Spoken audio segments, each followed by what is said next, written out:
Bienvenue à tous. Heureux de vous retrouver dans l'émission. C'est votre hôte, Danny Haiphong. Je suis accompagné du correspondant de guerre et journaliste indépendant, Elijah Magnier.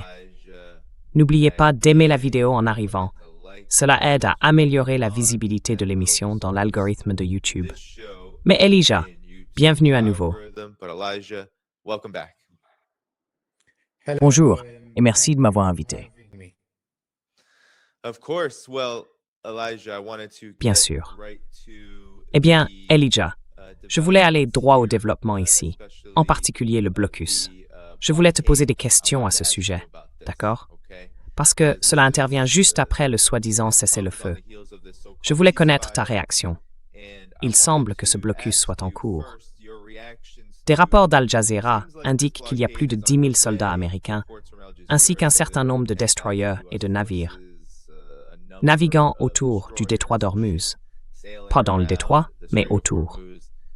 En gros, ce qui s'est passé, c'est que des navires iraniens et chinois, ainsi que d'autres qui leur sont liés, ont effectivement réussi à passer, au moins 4 au cours de la dernière journée, dont 2 qui ont fait escale dans des ports iraniens. La promesse du blocus était de frapper ces navires, comme l'administration Trump l'avait fait avec le Venezuela, s'ils devaient accoster et se charger dans des ports iraniens.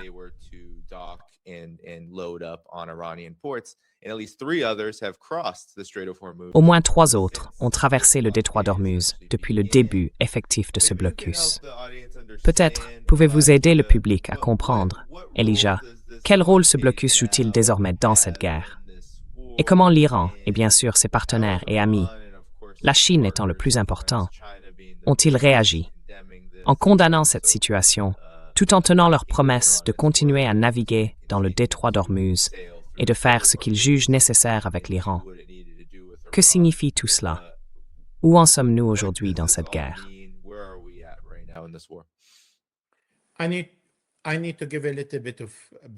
Je dois d'abord donner un peu de contexte pour que tout le monde puisse suivre. Nous avons eu une guerre de 40 jours. Puis, les Américains ont proposé un récit différent, avec des objectifs différents. Mais, ils n'ont pas réussi à atteindre ces objectifs. Ils ont dit vouloir un changement de régime. Ils ont échoué. Ils ont affirmé avoir détruit le système de missiles iranien. Ils ont échoué, car l'Iran continuait à lancer des missiles jusqu'à ce qu'ils finissent par reconnaître que les Iraniens se défendaient en réalité eux-mêmes et que les Israéliens et les Américains étaient incapables d'atteindre leurs objectifs.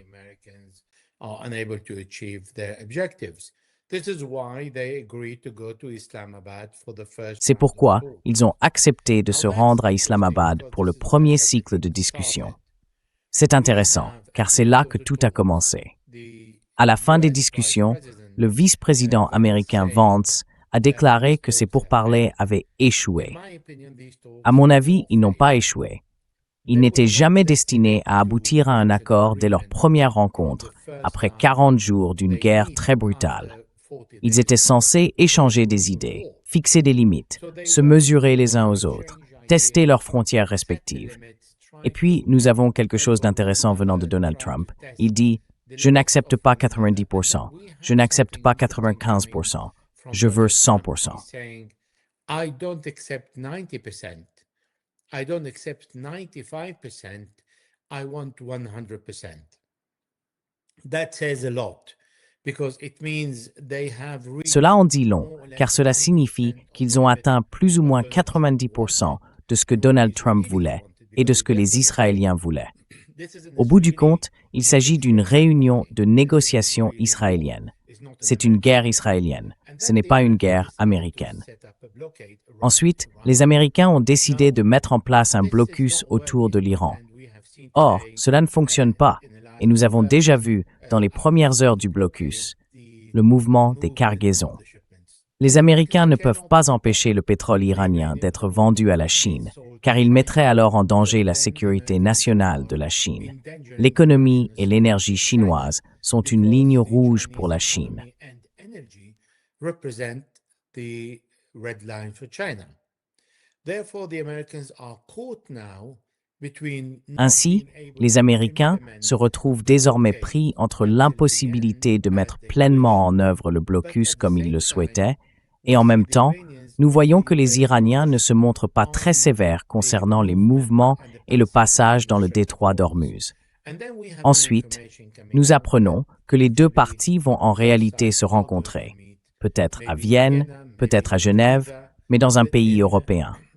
Ils ne se rencontreront pas à Islamabad. Et les Américains, en acceptant de se réunir dans un pays européen, cherchent véritablement à reconstruire leurs relations avec les Européens. Alors, quelle conclusion tirer de ce qui se passe aujourd'hui? And what is the conclusion about what's happening today? We have a ceasefire that is still holding. Nous avons un cessez-le-feu qui tient toujours. Nous assistons à un rassemblement de forces qui n'a en réalité d'autre but que de montrer sa puissance. Mais cela ne dissuadera pas l'Iran ni ne le fera changer d'avis. C'est pourquoi nous voyons que, à peine 2 jours après l'annonce de ce que les Américains ont qualifié d'échec des négociations, une deuxième réunion est déjà prévue cette semaine, dans les prochains jours.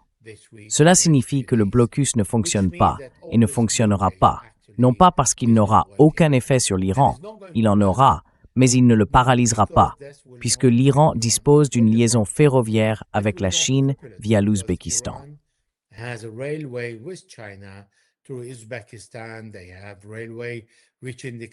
Ils disposent d'une voie ferrée qui atteint la mer Caspienne. Leur ligne d'approvisionnement avec la Russie est ouverte. Ils ont 7 pays frontaliers avec l'Iran. La ligne avec la Turquie est très active. Ils peuvent donc vraiment déranger les Iraniens, comme ils le font depuis 47 ans.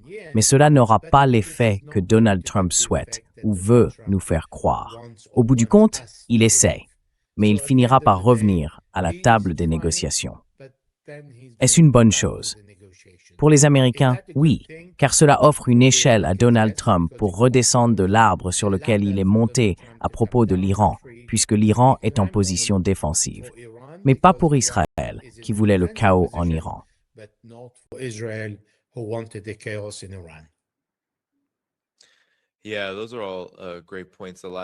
Oui, ce sont tous d'excellents points, Elijah. Je suppose que ma question alors, c'est pourquoi? Pourquoi ces navires ont-ils été autorisés à passer? Certains ont fait remarquer que les forces américaines ne sont peut-être pas encore prêtes à les intercepter, étant donné la rapidité avec laquelle ce blocus a été annoncé, déclaré et mis en œuvre. D'autres pensent qu'il pourrait y avoir des raisons plus profondes, d'autant plus que nous entendons dire que l'Arabie saoudite supplierait par des canaux officieux Trump d'y mettre fin. Compte tenu de toutes les informations que nous avons reçues, peut-être pouvez-vous aussi commenter la situation dans la région, en particulier dans le Golfe, qui est très mauvaise en ce moment en ce qui concerne ce dont il a toujours été question dans le détroit d'Ormuz. Les expéditions, le commerce, le mouvement et le flux de pétrole et d'autres ressources précieuses pour l'économie mondiale, qui sont désormais devenus un élément majeur de cette guerre. The global economy, which now have become a major part of this war. Now, this war has offered À présent, cette guerre a donné à l'Iran une nouvelle carte de levier, le détroit Ormuz. Ce n'était pas le cas avant la guerre. Pour l'Iran, c'est une grande source de revenus, car cela peut rapporter entre 70, 80 et 90 milliards de dollars par an, ce qui est considérable, à peu près équivalent aux revenus tirés de la vente d'énergie et de pétrole. Pour les pays du Golfe, c'est un problème, car ils devront finir par augmenter le prix du pétrole. Et celui-ci ne sera plus compétitif par rapport, par exemple, au pétrole vénézuélien. Même s'il existe une différence de qualité, notamment le pétrole koweïtien, qui est le plus cher, et le pétrole vénézuélien, qui est très lourd, cela provoquera tout de même une perturbation sur le marché de l'énergie.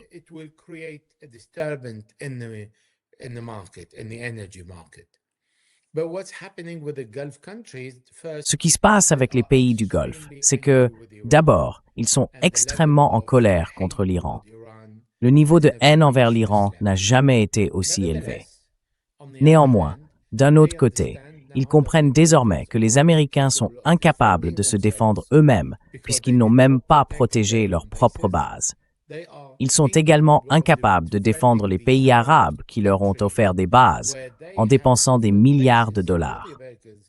Les Qataris ont dépensé 11 milliards de dollars pour la base aérienne militaire d'Al-Udeid. Tout cela s'est donc révélé vraiment inutile, car les Arabes ont fini par devoir investir eux-mêmes dans des systèmes de missiles intercepteurs pour se défendre, ainsi que pour défendre les bases américaines. To defend themselves and the US bases. And they have to go and buy more missile systems.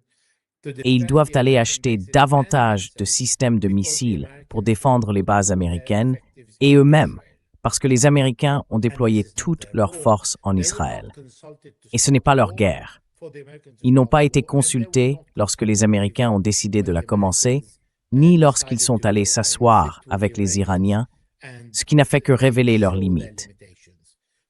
Pour les Arabes, pour certains d'entre eux, comme l'Arabie saoudite et les Émiratis, ils voulaient en finir avec l'Iran. Mais cela ne s'est pas produit. Ce qui signifie qu'ils doivent désormais faire face à un Iran qui peut à juste titre dire « J'ai réussi à tenir tête à deux des armées les plus puissantes du monde, les Américains à l'échelle mondiale et les Israéliens dans la région, et je suis toujours debout. Le système dirigeant iranien est toujours intact. » Iranian ruling system is still intact, and the Iranians show a high resilience by renewing. Et les Iraniens ont fait preuve d'une résilience remarquable en renouvelant immédiatement leur direction au premier et deuxième niveau, tout en poursuivant la guerre. Pour les Arabes, désormais, il s'agit de composer avec l'Iran, mais aussi de trouver une alternative au détroit d'Ormuz, ce qui nécessitera d'importants investissements, comme l'oléoduc saoudien passant par Yanbu en direction de la mer Rouge.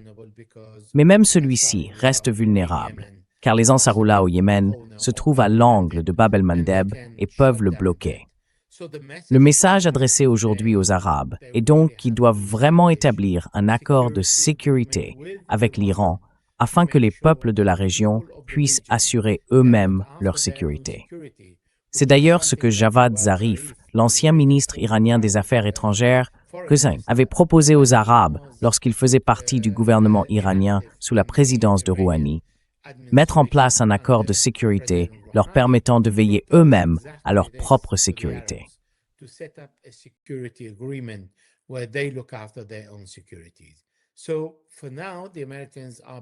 Pour l'instant, les Américains se comportent d'une manière qui ignore complètement les intérêts des Arabes et ne prend en compte que ceux d'Israël, ce qui va engendrer davantage de logique, pas d'amour. Il n'y aura jamais d'amour ni de bonnes relations entre les Arabes et l'Iran. Mais la logique consiste à établir une relation suffisamment solide pour créer une forme d'équilibre dans l'accord de sécurité. Oui.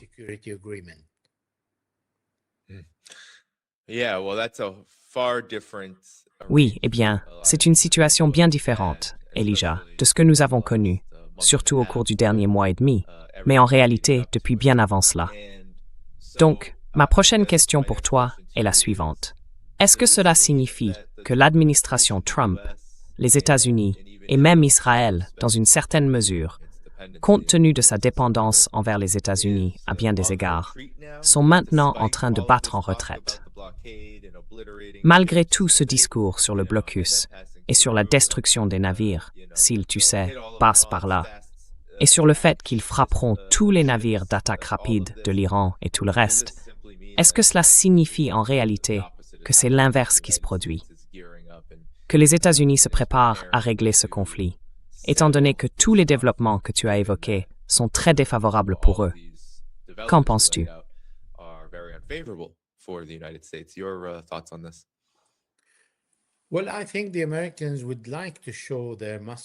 Eh bien, je pense que les Américains aimeraient montrer leurs muscles aux Iraniens avec ce blocus.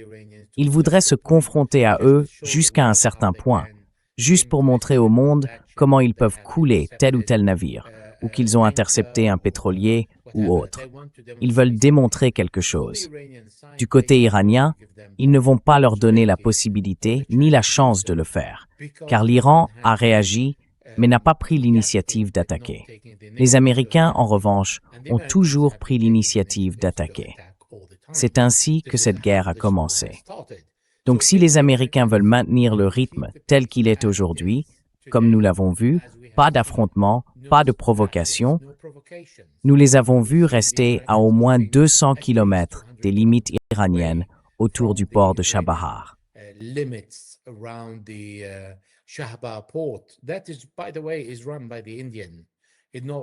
Ce port, d'ailleurs, est géré par les Indiens. Il n'est pas géré par les Iraniens. Il existe un accord avec l'Inde. Donc le blocus, il ne vise pas l'Iran, il vise la Chine, l'Inde et d'autres parties qui achètent du pétrole iranien.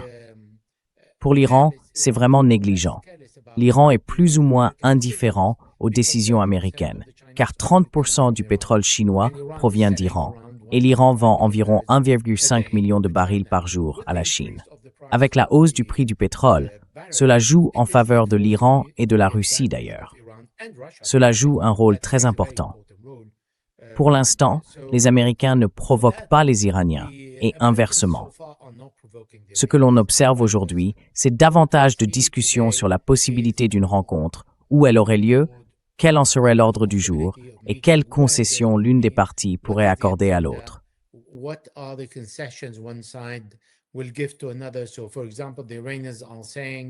Par exemple, les Iraniens disent « Nous pouvons arrêter d'enrichir l'uranium parce que nous en avons assez pour 5 ans. Nous pouvons arrêter pendant 5 ans et vous pouvez inspecter notre programme. » En gros, nous revenons donc au JCPOA de 2015, mis en place par Obama. Mais Donald Trump ne supportait pas l'idée d'un accord nucléaire conclu entre Barack Obama et l'Iran. Alors, il a voulu faire quelque chose de différent, ce qui est plus ou moins exactement la même chose. Obama avait dit 10 ans sans enrichissement au-delà de 3,75% et 20%. Donald Trump va dire exactement la même chose, mais il dit 20 ans, juste pour montrer qu'il peut doubler la durée. Pour l'Iran, tant qu'il est capable d'enrichir à 3,75% et 20% à des fins médicales et de recherche, cela suffit. En réalité, l'enrichissement à 60% n'était qu'une réponse à Donald Trump, qui tangdamé centré du JCPOA en mars 2018 et en mars 2019, aux enlats en juste 20%. In March 2018 and in March 2019, Iran started to enrich to a level beyond the 20%. So it is easy for Iran. Il est donc facile pour l'Iran de parvenir à un accord sur le dossier nucléaire. Cependant, il n'acceptera jamais aucun accord concernant les missiles, car c'est le seul moyen pour l'Iran de se défendre. Sans les missiles, au cours des 40 derniers jours, nous aurions vu l'Iran complètement détruit. Et la relation avec ses alliés, c'est une question de souveraineté. Personne ne peut dire à un pays avec qui il peut ou ne peut pas être ami. Donc au bout du compte, à mes yeux, sans aucune provocation, la situation n'est en réalité pas aussi mauvaise que les Américains voudraient nous le faire croire.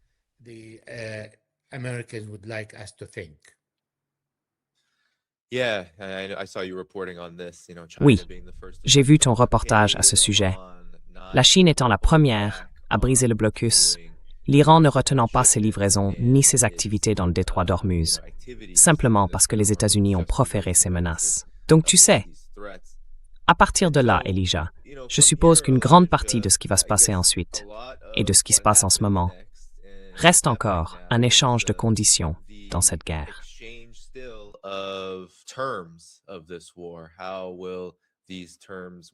Comment ces conditions vont-elles évoluer? Quelles sont-elles exactement? Et vont-elles changer ou non? Étant donné que maintenant les États-Unis, je veux dire, cela s'est déjà produit auparavant sous l'administration Trump, blocus, Venezuela, etc., avec des degrés de succès variables. L'Iran est une situation différente. Et maintenant, avec les discussions sur de nouvelles négociations, je vois peut-être le Pakistan comme un autre lieu où elles pourraient avoir lieu. Je suppose que je suis curieux de connaître votre point de vue sur la position de l'Iran. En ce moment, l'Iran a un certain nombre de revendications, notamment concernant le Liban, que je sais que vous suivez de près. Les combats s'y poursuivent. Le Hezbollah est très actif, et les Israéliens continuent de frapper des civils libanais et des zones d'infrastructure. Comment tout cela va-t-il évoluer maintenant que ce blocus semble inefficace est essentiellement affronté de manière assez directe par l'Iran, la Chine et le reste de ses alliés.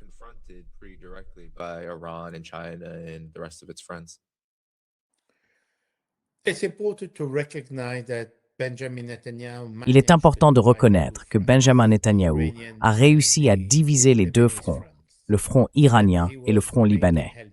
Il a été principalement aidé par le président et le premier ministre libanais, qui ont rejeté toute inclusion de l'Iran dans l'accord et ont insisté pour parler au nom du peuple libanais, refusant qu'un cessez-le-feu soit imposé à Israël en leur nom. Ainsi, les Libanais ont déclaré « Personne ne négocie en notre nom ». Et ils avaient raison. L'Iran ne négociait pas en leur nom, mais tentait d'imposer un cessez-le-feu que les Libanais ont refusé en disant « Non, même cela nous n'en voulons pas ». Et en fait, pendant que nous parlons, une réunion a lieu entre les Israéliens et les Libanais à Washington, au département d'État américain, avec le secrétaire d'État.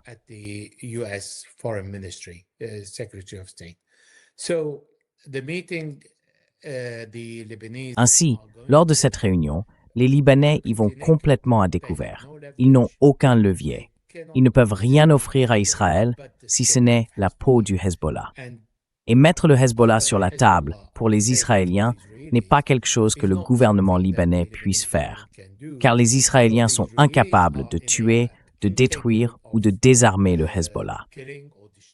Le gouvernement libanais est très faible et n'est pas en position de force pour le faire. En somme, le président et le premier ministre se sont placés dans une situation très embarrassante, où la seule issue possible est une photo avec l'ambassadeur israélien et l'ambassadeur libanais à Washington, les Israéliens leur demandant de désarmer le Hezbollah avant que toute discussion puisse avoir lieu.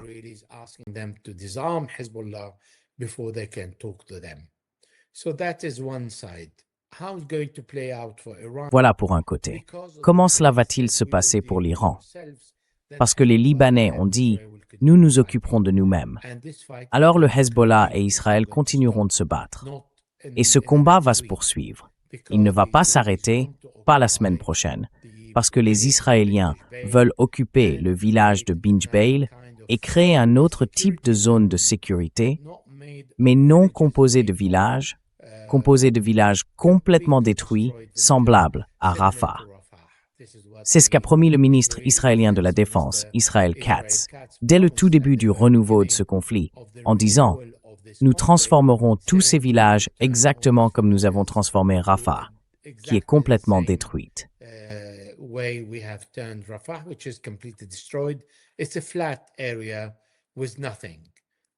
C'est une zone plate sans rien, ce qui signifie que des dizaines de milliers de Libanais seront complètement sans abri. Et cela ne veut pas dire que, ce faisant, les Israéliens auront la sécurité. Le Hezbollah ne cessera pas de se battre. Contrôler le territoire est une chose, mais le défendre et y rester sans être harcelé en est une autre. Le Hezbollah est aujourd'hui devenu une force de résistance. Ce n'est pas une armée classique. C'est une force dédiée à un seul objectif, harceler les forces d'occupation. Et ils peuvent le faire pendant des décennies.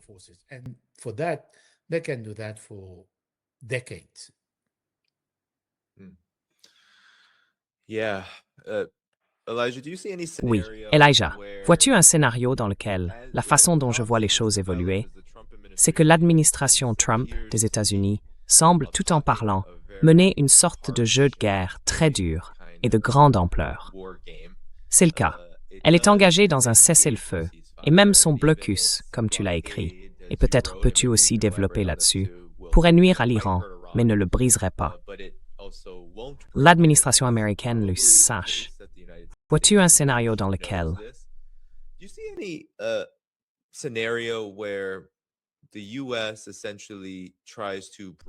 les États-Unis essaient essentiellement de négocier un accord avec l'Iran pour se sortir du bourbier qu'ils ont créé et qu'ils ne peuvent pas vraiment soutenir? Pendant ce temps, l'Iran, compte tenu de ce que vous venez d'exposer à propos du Liban et du Hezbollah, pourrait en réalité reprendre contact avec Israël, puisque c'est la promesse déclarée de l'Iran. Et l'Iran formule cette exigence, comme vous l'avez mentionné, dans les conditions du cessez-le-feu, alors que celui-ci approche rapidement de sa date d'expiration de 2 semaines. Bien sûr, Israël montre très peu de signes d'un relâchement. En fait, sa réaction va plutôt dans le sens inverse. Alors, que pensez-vous de tout cela?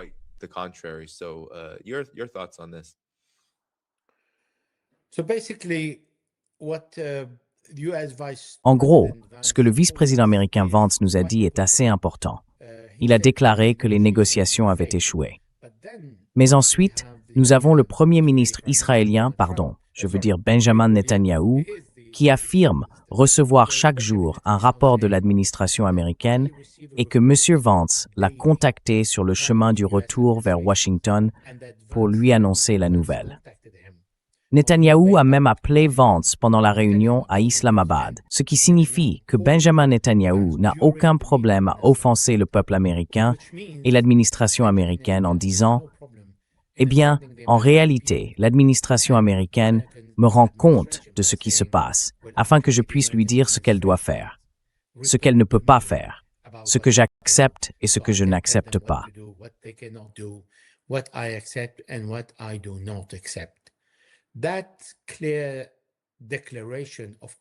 Cette déclaration claire de contrôle et de pouvoir d'Israël sur les États-Unis est vraiment effrayante. La formuler aussi ouvertement dans les médias est stupéfiant. Et à cause de cela, pour Benjamin Netanyahou, il est important de poursuivre la guerre sur au moins un front. C'est ainsi qu'il survit. Sans guerre, il ne peut pas survivre.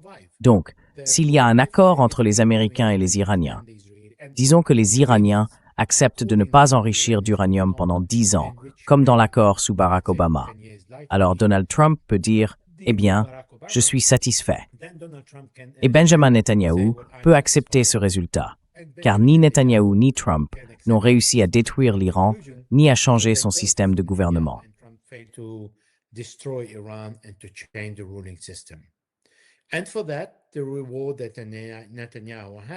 Et pour cela, la récompense que reçoit Netanyahou est de poursuivre la guerre au Liban. Mais va-t-il atteindre l'un de ses objectifs? Bien sûr que non, car il n'a pas atteint son objectif avec le Hamas. Le Hamas existe toujours à Gaza et y exerce toujours son contrôle. L'Iran n'est pas tombé, il a riposté. Et Donald Trump a déclaré vouloir participer à la sélection du nouveau dirigeant, ce qu'il n'a pas fait. Mais cela signifie qu'il a accepté que le même système de gouvernement reste en place, et il n'a pas le choix, car l'Iran s'est défendu suffisamment bien pour imposer son propre système de gouvernement à son propre peuple. La seule chose qui subsiste, c'est le Hezbollah, en raison de la faiblesse du gouvernement libanais.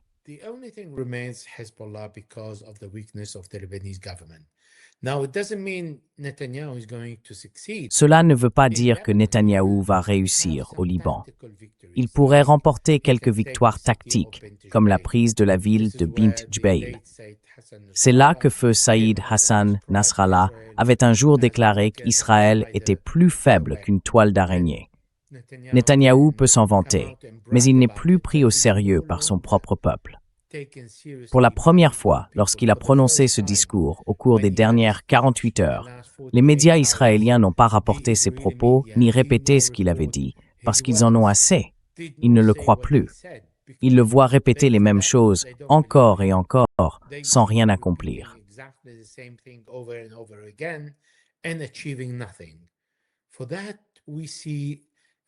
Nous assistons à un changement complet de la dynamique mondiale. Les Américains sont en colère parce qu'ils voient leur propre administration leur mentir. Ils ont voté pour Donald Trump parce qu'il s'était proclamé président de la paix. Maintenant, ils constatent que le dirigeant des États-Unis, du moins en matière de politique étrangère, semble être un premier ministre étranger, Benjamin Netanyahou, qui dit au monde comment il mène les États-Unis par le bout du nez. Et nous voyons les États-Unis perdre leurs alliés, aussi bien en Europe qu'au Moyen-Orient. En Europe, ils n'hésitent pas à rabrouer Donald Trump et à dire « Nous ne participons pas à votre guerre ». Au Moyen-Orient, ils ne le disent pas ouvertement à cause des différences culturelles, mais ils font la même chose.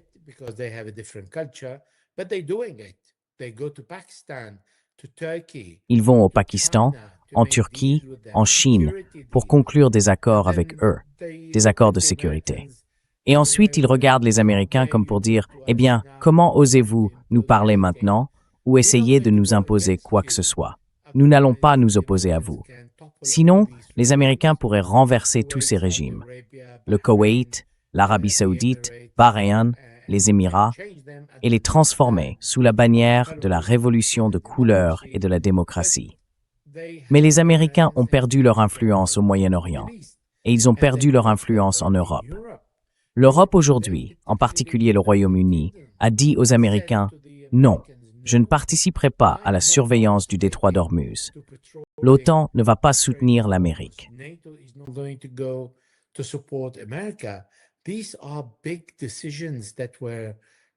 Ce sont de grandes décisions qui ont été prises pendant la guerre, et cela marque un tournant majeur dans l'avenir des États-Unis et de leur hégémonie. Lorsque le pays le plus puissant échoue à détruire, contrôler ou soumettre une nation après 47 ans de sanctions, puis s'assoit à la table des négociations, comme s'il n'avait rien accompli. Ce que les Américains apportent aujourd'hui à la table est plus ou moins la même chose que ce qu'ils avaient proposé lors des dernières négociations à Oman, quelques jours avant la guerre. Cela a été confirmé par un membre du ministère britannique des Affaires étrangères, un expert présent lors de la réunion, qui a déclaré que l'Iran n'avait jamais offert ce qu'il a proposé lors de ce cycle de pourparlers de paix, et que c'était vraiment quelque chose de précieux à saisir et à sécuriser. Mais les Américains ne l'ont pas fait, car ils ont été poussés par les Israéliens à entrer en guerre.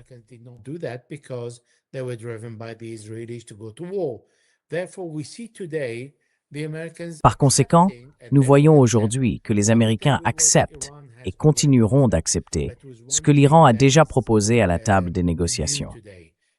Mais il y a une chose nouvelle aujourd'hui. L'Amérique a perdu tous ses alliés, ou du moins ses alliés peuvent désormais dire non à l'Amérique. Par alliés, j'entends les Européens et les pays du Moyen-Orient. Et cela montre également les limites des forces américaines à l'échelle mondiale. La Chine a observé de très près ce qui s'est passé au Moyen-Orient. La capacité des États-Unis à dompter ou à détruire l'Iran, ce dont les États-Unis sont réellement capables, et la manière dont ils ont utilisé la force, en passant des cibles militaires aux cibles civiles, détruisant les infrastructures et révélant à quel point les Américains étaient désespérés d'atteindre des objectifs qu'ils n'ont finalement pas réussi à accomplir. Tout cela a modifié l'ensemble de la dynamique géopolitique mondiale et aura des conséquences pour les décennies à venir.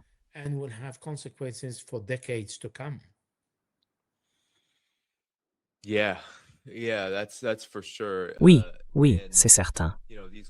Et tu sais, ces conséquences s'accumulent vraiment, surtout étant donné que l'Iran affirme ne pas avoir encore abattu toutes ses cartes. Il parle de disposer d'armes prêtes à être utilisées s'il devait relancer une action cinétique significative contre les États-Unis et ou Israël, et que ces armes pourraient être facilement dévoilées. Il promet également d'assurer la fermeture du détroit de Bab el-Mandeb, ce qui, au cours de la dernière semaine, y compris ces dernières 24 à 48 heures, a suscité beaucoup d'inquiétudes parmi les observateurs, en particulier ceux qui suivent de près les marchés pétroliers.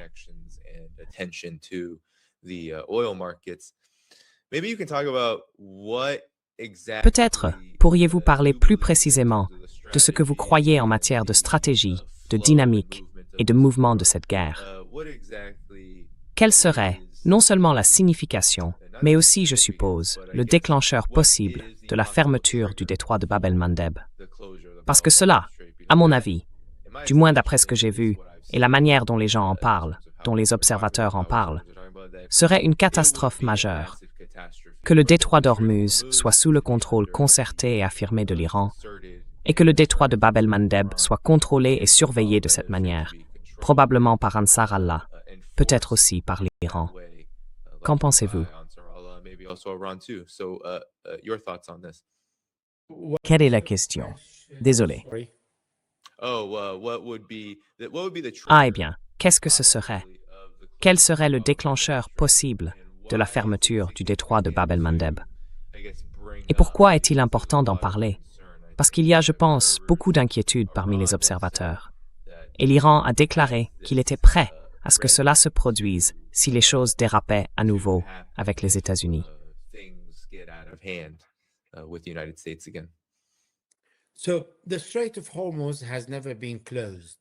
Ainsi, le détroit d'Ormuz n'a jamais été fermé. Le passage a été réduit et en particulier, tout ce qui concernait les États-Unis et Israël n'a pas traversé le détroit d'Ormuz. Mais l'Iran a également montré d'autres choses. Ils ont menacé de fermer le Bab el-Mandeb. Et le Hezbollah a présenté des missiles sol-sol, affirmant avoir attaqué un navire israélien en Méditerranée, montrant que la Méditerranée pourrait également être sujette à une fermeture si la guerre s'intensifiait. Ces messages ont été reçus par les Américains et l'administration américaine a été prise par surprise. C'est ce que Donald Trump nous a dit dans les premiers jours.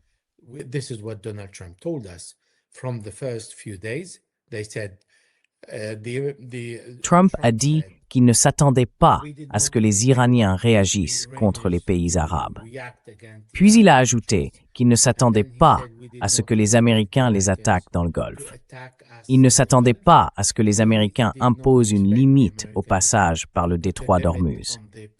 Les Iraniens ont simplement déclaré « Oh, nous avons largué plusieurs milliers de mines dans l'eau et nous ne savons pas où elles se trouvent parce que nous les posons simplement. » Ce qui n'est pas tout à fait exact, car ils disposent de mines fonctionnant avec l'intelligence artificielle.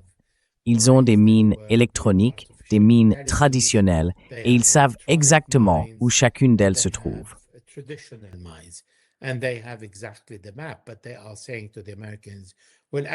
Mais ils disent aux Américains, « Eh bien, en réalité, si vous voulez être dur avec nous, alors vous ne pourrez pas traverser le détroit d'Ormuz, surtout quand l'OTAN et l'Europe ne vous aident pas. Et même s'ils le font, ils devront ralentir et seront exposés à nos missiles. » Voilà donc les messages que les Américains ont reçus.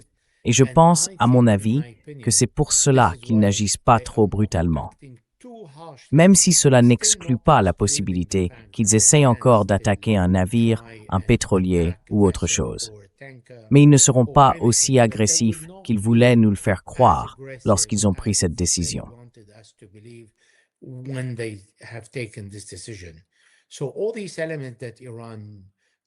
Donc, tous ces éléments qu'a lancé l'Iran sur le marché reviennent essentiellement à dire « Voici ce que nous avons, voici vos limites. Vous ne pourrez pas passer sans nous, et nous pouvons vous indiquer où se trouve le passage sûr. Et pour cela, c'est nous qui fixons la politique ici. » C'est pourquoi les Américains n'ont pas vraiment provoqué davantage les Iraniens jusqu'à présent. Nous ne savons pas ce qui va se passer demain, ni quel type de levier Donald Trump voudra sortir de son chapeau avant la rencontre, pensant pouvoir l'utiliser contre l'Iran. Il a oublié qu'en 2018, il avait dit « J'attends près du téléphone que les Iraniens m'appellent », et ils ne l'ont jamais fait. Il ne se fie toujours pas vraiment à sa mémoire de la manière dont les Iraniens ont agi.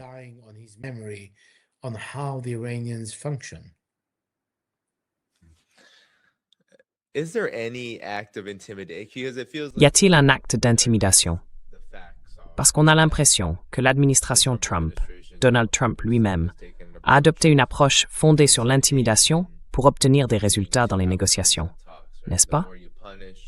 Plus on punit, plus on frappe fort, plus on fait peur, plus on paraît puissant, plus on intimide.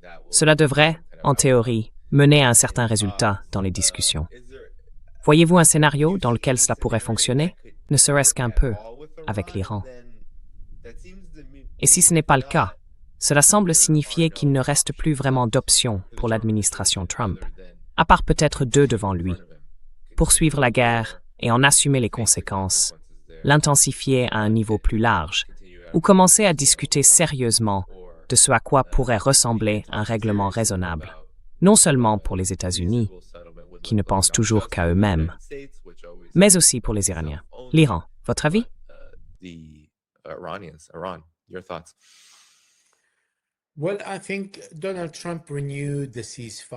Eh bien, je pense que Donald Trump a renouvelé le cessez-le-feu et a déclaré qu'ils allaient y ajouter quelques jours de plus. Donc, ils ne cherchent pas vraiment à provoquer l'Iran pour qu'il reprenne le combat. Même si nous voyons le rassemblement des forces, lorsque nous voyons des généraux américains démissionner ou être poussés à le faire, cela signifie que les plans de guerre ne fonctionnent pas. Il y a une grande différence entre Donald Trump disant « Je veux occuper une île ou plusieurs îles en Iran » et le fait de réellement pouvoir les protéger, les conserver et en maintenir le contrôle. Cela coûterait beaucoup de vies et les Américains ne pourraient pas se stabiliser sur ces îles. L'idée d'invasion a donc été abandonnée. Ce qui reste, c'est que lorsque les Américains passent à la destruction des centrales énergétiques, cela signifie qu'ils ne trouvent plus d'objectifs militaires. Même si l'Iran continue de tirer des missiles sur le Golfe, sur les Américains dans le Golfe et sur les Israéliens.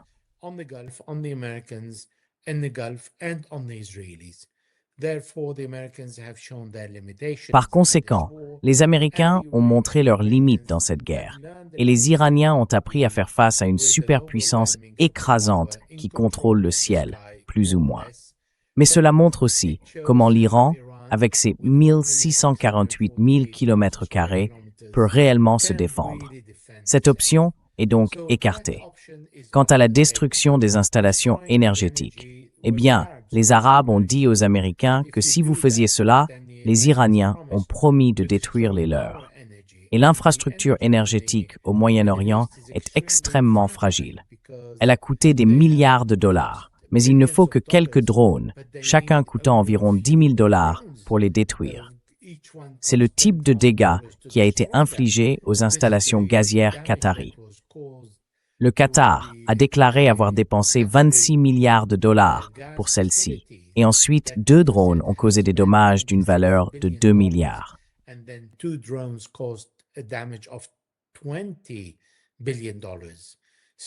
20 milliards de dollars.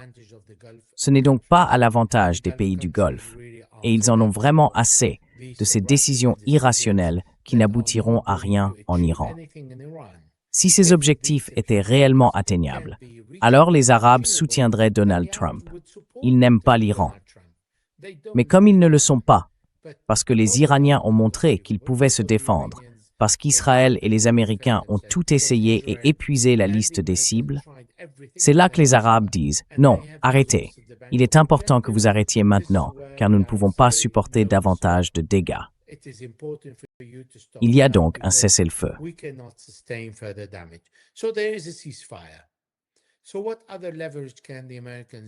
Alors, quel autre levier les Américains peuvent-ils utiliser? Imposer davantage de sanctions? Eh bien, l'Iran croule déjà sous les sanctions. Depuis 1980, la première imposée par Jimmy Carter, cela n'a jamais cessé. Chaque nouveau président américain en a ajouté d'autres, jusqu'à ce que Donald Trump impose les sanctions maximales. Puis Joe Biden a trouvé autre chose et l'a imposé à son tour. Maintenant, Trump fait la même chose. Et ce blocus ne fonctionne pas vraiment, car il a déplacé le champ de bataille vers l'Asie, où les Américains ont déjà montré leurs limites face à l'Iran. Ils ne veulent certainement pas déclencher une autre guerre avec la Chine ou qui que ce soit d'autre. C'est pourquoi je doute que les Américains puissent réellement s'imposer avec un nouveau levier, à moins qu'ils ne disent « Eh bien, d'accord, maintenant nous pouvons effectivement bloquer votre pétrole. »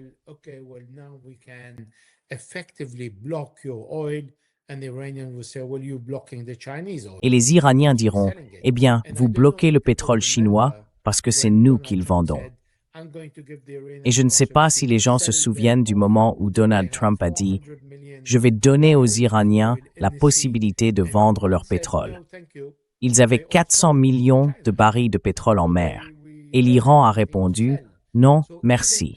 Nous l'avons déjà vendu à la Chine, donc nous n'avons plus rien à vendre. » Ainsi, même là, Donald Trump a montré qu'il pouvait offrir des concessions sur les sanctions, sur le pétrole, sur l'énergie et sur les avoirs que l'Iran a gelés dans plusieurs banques à travers le monde. On parle de dizaines de milliards de dollars. Ce que nous voyons aujourd'hui, et je conclurai là-dessus, c'est Donald Trump accordant bien plus de concessions dans cette guerre qu'avant qu'elle ne commence, y compris dans le programme ou la liste de dissuasion de l'Iran. le détroit d'Ormuz. agenda or list the Strait of Hormuz. You know, and it even extends, Elijah, out Tu sais, et cela va même plus loin, Elijah, au-delà du théâtre, du moins du théâtre direct avec l'Iran, le conflit, la guerre, voire la guerre économique. Je veux dire, je crois que l'administration Trump vient tout juste de prolonger l'allègement des sanctions pour les pétroliers russes et le pétrole russe vendu sur le marché. Donc cela montre que, oui, les concessions sont encore plus profondes, qu'il y a manifestement une crise majeure.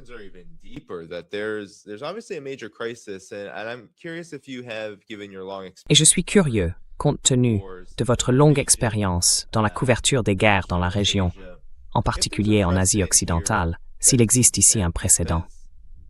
J'ai du mal à me souvenir, en remontant à l'époque où j'étais très jeune et où la guerre contre le terrorisme a commencé, d'une situation où les États-Unis auraient franchi une étape vers une guerre à grande échelle et une escalade aussi massive en seulement 6 semaines, menant à un scénario où il semble que chaque mouvement des États-Unis ait le potentiel de déclencher une catastrophe économique mondiale déjà en gestation, dont les gens ressentent déjà les conséquences. Y a-t-il un précédent à cela? Et cela change-t-il la nature même de la guerre, étant donné que les États-Unis en dépendent autant? Israël, en somme, en vit et en meurt. S'il ne l'a pas, il n'aura pas vraiment d'avenir, s'il en a un. Oui, never think to ashafe. Yeah, I'm curious on your thoughts about this. You have raised many points. Let me Vous avez soulevé de nombreux points, alors permettez-moi d'aborder vos questions un peu différemment. Tout d'abord, nous avons constaté les limites de la puissance militaire américaine. Les Américains peuvent détruire n'importe quel pays s'ils le souhaitent.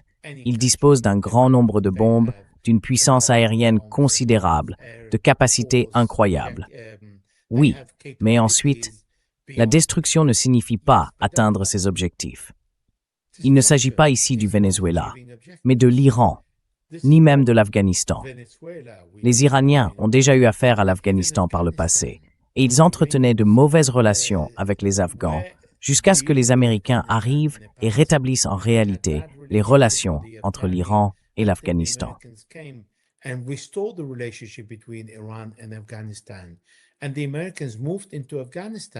Les Américains sont entrés en Afghanistan et ont chassé les talibans de Kaboul parce que les talibans avaient quitté Kaboul.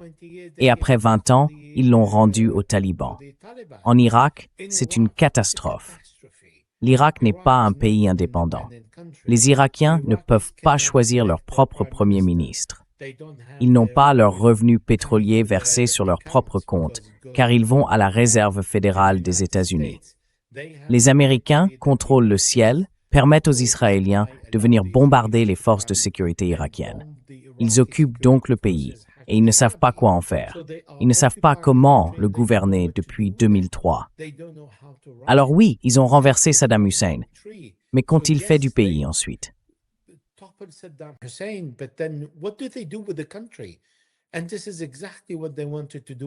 Et c'est exactement ce qu'ils voulaient faire avec l'Iran. Que font-ils avec l'Iran? Il y a tellement de groupes ethniques, tellement de ressources dans le pays, que le chaos se propagerait à travers toutes ses frontières. Et que font-ils ensuite? Ils créent le désordre dans le monde sans aucun objectif. Ils disent « Très bien, nous allons détruire ». Eh bien, et après? Vous allez détruire? Quelles en sont les conséquences? Avez-vous un plan? Non. Le 3e jour, Donald Trump a dit « Je ne m'y attendais pas ». Et il a répété cette phrase 3 ou 4 fois en 2 semaines, à propos de tant d'autres choses auxquelles l'Iran a réagi. Donc oui, l'usage de la force montre la puissance de celui qui l'emploie. Mais ensuite, il faut réfléchir à ce qu'il y a derrière.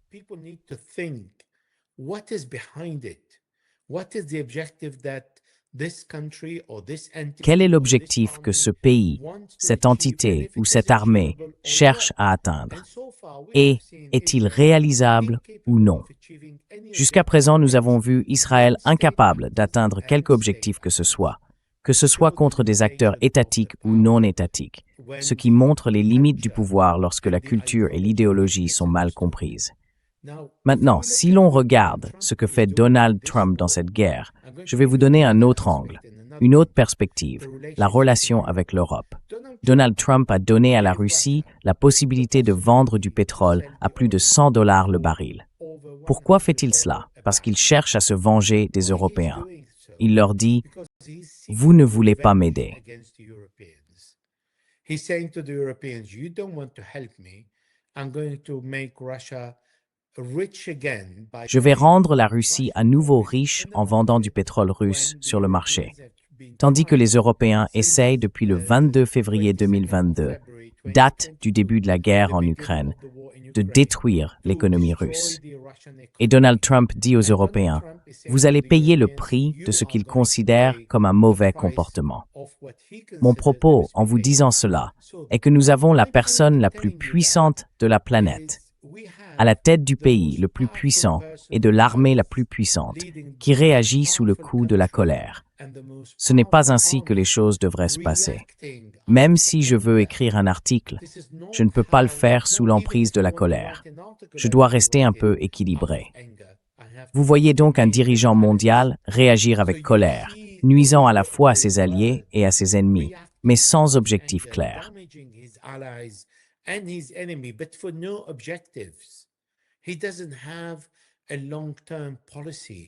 Il n'a pas de politique à long terme. Où veut-il emmener le monde? Où veut-il emmener l'Amérique? Il ne peut pas répondre à cette question. Un jour, il se prend pour un Jésus, un autre jour, pour un gagnant, un faiseur de paix. Et ensuite, il veut remporter des prix qu'il ne mérite pas. Il ne sait pas non plus gérer la politique intérieure, disant « Je me fiche du Medicare du peuple américain ». Pourquoi est-il président s'il ne s'occupe ni de la politique intérieure ni de la politique étrangère? Ce genre de dirigeant attaque d'autres pays dans le monde et provoque le chaos dans l'économie mondiale. Aujourd'hui, en Europe, nous devons payer 37% de plus pour le gaz. Mais les dégâts ne s'arrêteront pas le jour où cette guerre prendra fin. Absolument pas.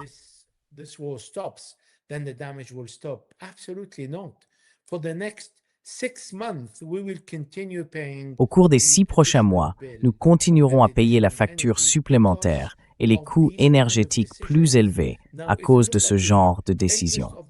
Maintenant, si l'on regarde les intérêts des États-Unis et ceux d'Israël, on ne peut pas être président de l'Amérique et aller accomplir les objectifs de quelqu'un d'autre, comme Benjamin Netanyahou, car ces objectifs sont incompatibles.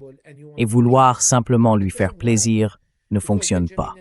Cela ne marche pas parce que Benjamin Netanyahou veut le chaos. Et le chaos ne peut pas gouverner le monde. Notre population mourra de faim ou nous serons forcés de migrer.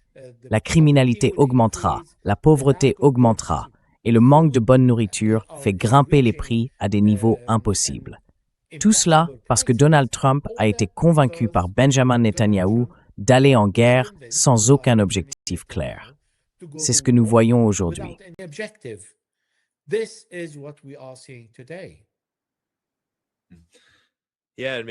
Oui, et peut-être enfin, alors que nous approchons de la fin, Elijah, c'est effectivement une sacrée contradiction, ce que tu décris, surtout en termes d'intérêt, n'est-ce pas?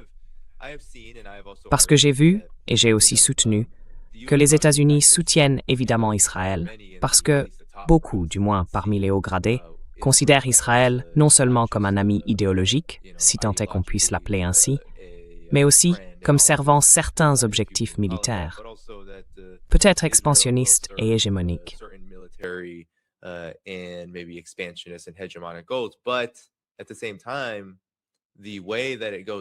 Mais en même temps, la manière dont ce partenariat est mené finit par aboutir à quelque chose comme ce que nous avons vu au cours des 6 à 12 derniers mois.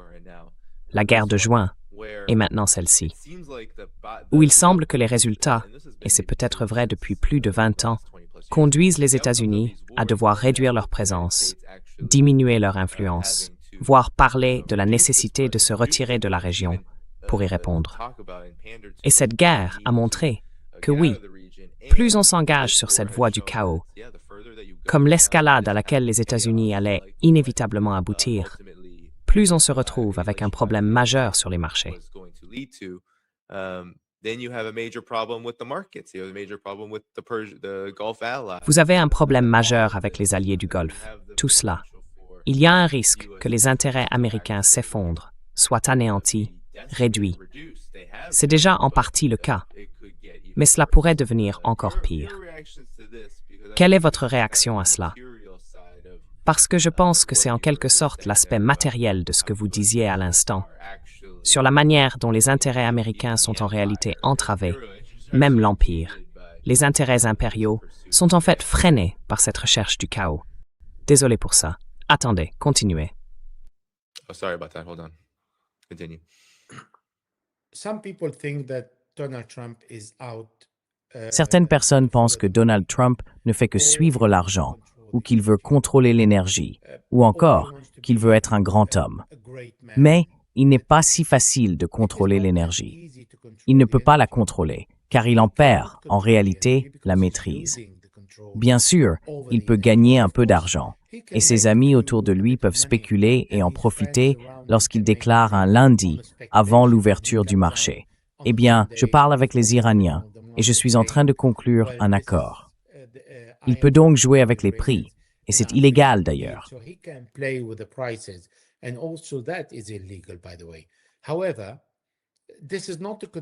Cependant, il ne s'agit pas d'un contrôle de l'énergie, car aujourd'hui, ceux qui contrôlent l'énergie au Moyen-Orient se tournent vers le yuan et la Chine. Ils veulent des marchés alternatifs, ils veulent des relations alternatives. Il est donc en train de perdre le contrôle de l'énergie. Il ne cherche pas l'argent pour les États-Unis, car si l'on regarde le coût de cette guerre, il est énorme. Il dépense environ 5 milliards de dollars tous les 2 ou 3 jours. En 40 jours, on peut imaginer combien d'argent a été dépensé et ce qui va arriver à l'industrie mondiale, à l'économie mondiale et à l'énergie. Est-il aujourd'hui en position de contrôler plus d'énergie qu'avant?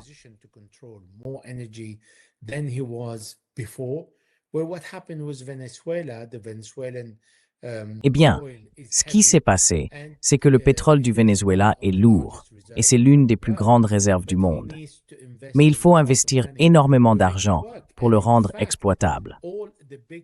En réalité, toutes les grandes entreprises américaines ont refusé d'aller au Venezuela et d'y lancer des activités, car elles veulent que les lois soient modifiées, que les raffineries fonctionnent, et cela coûte des milliards de dollars.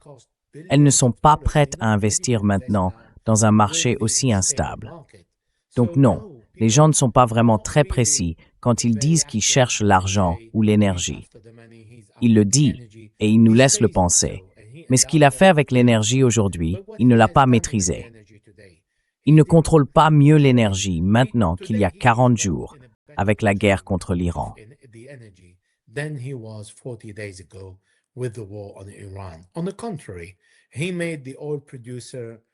Au contraire, il a rendu les pays producteurs de pétrole plus riches qu'ils ne l'étaient il y a 40 jours, malgré tous les dégâts qu'ils ont subis, car leur gaz et leur pétrole sont aujourd'hui bien plus chers qu'avant la guerre, lorsqu'ils tournaient autour de 60 $.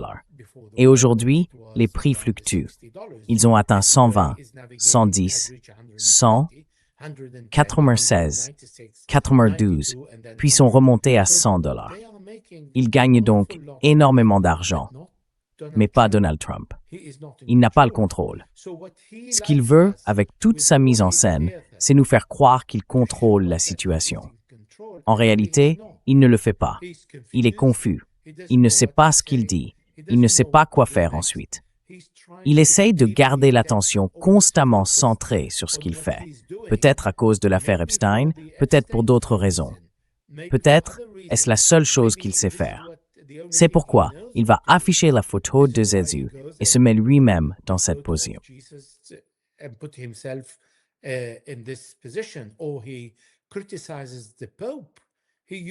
Ou bien, il critique le pape.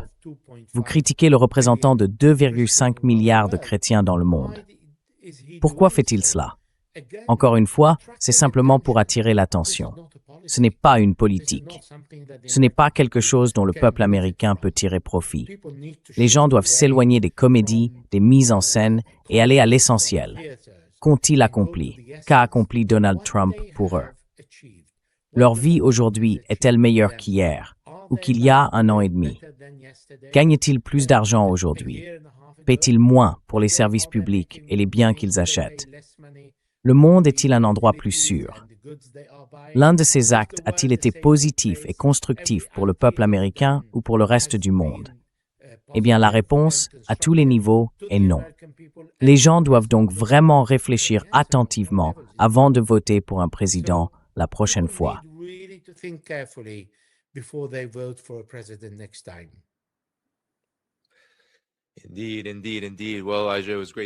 En effet, en effet, en effet. Eh bien, Elijah, c'était un plaisir d'être avec toi. Je veux m'assurer que tout le monde sache que ton site web, elijahmagnier.com, est dans la description de la vidéo, où ils peuvent découvrir tout ton travail, te soutenir et s'abonner. Tout le monde, cliquez sur le bouton « J'aime » avant de partir. Cela aide à faire connaître l'émission, même après qu'on ait terminé ici. Je veux remercier tous ceux qui ont fait un super chat, tous ceux qui ont regardé, tous les membres, et bien sûr, tous les modérateurs qui ont aidé pour l'émission d'aujourd'hui. Je reviendrai très bientôt, tout le monde. Je suis à Pékin, je suis très décalé, je dois y aller, je dois filer d'ici. Je veux encore remercier Elijah. Nous allons partir ensemble, et je reviendrai très bientôt. J'espère pouvoir bientôt faire une sorte de balade en Chine. J'ai bidouillé un peu avec Internet, et j'essaye de comprendre comment faire. Alors, sans plus attendre, prenez soin de vous, tout le monde. À très bientôt. Au revoir. Without further ado, everybody, take care. I'll see you guys soon, and bye-bye.